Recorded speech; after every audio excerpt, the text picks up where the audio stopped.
Hi, this is Rabbi Daniel Rabin, Rabbi of the Northeastern Jewish Center. So behind me obviously is an institute for learning, a TAFE, universities, and these are usually places where people come and gather to learn, to grow, to sharpen their minds, to gain professions, gain careers.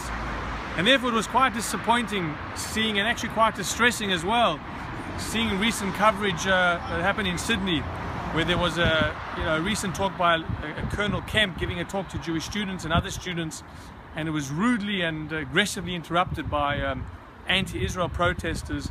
And Orges was fortunate, they put some footage so you could actually see how it was going, and it was terrible to see this gathering storm in there and cause disruption and go against this, I guess, the idea of freedom of speech.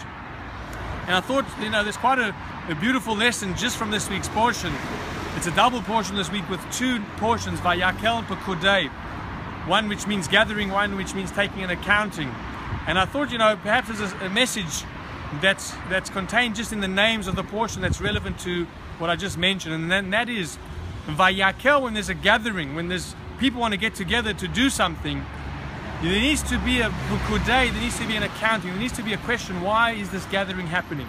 Because often when crowds get together, there's this rush of energy with so many people getting together that sometimes it can be disruptive and destructive as well.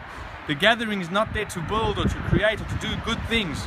And therefore Vayakel needs to always have the Pekudei. When you feel yourself getting caught up with the mob or with the crowd, ask yourself, what is the purpose of it? Take an accounting and ask, is this for the good of society, to grow, to learn, to discover? Or is it just getting caught up in the rush of the moment to cause aggression and to cause hatred?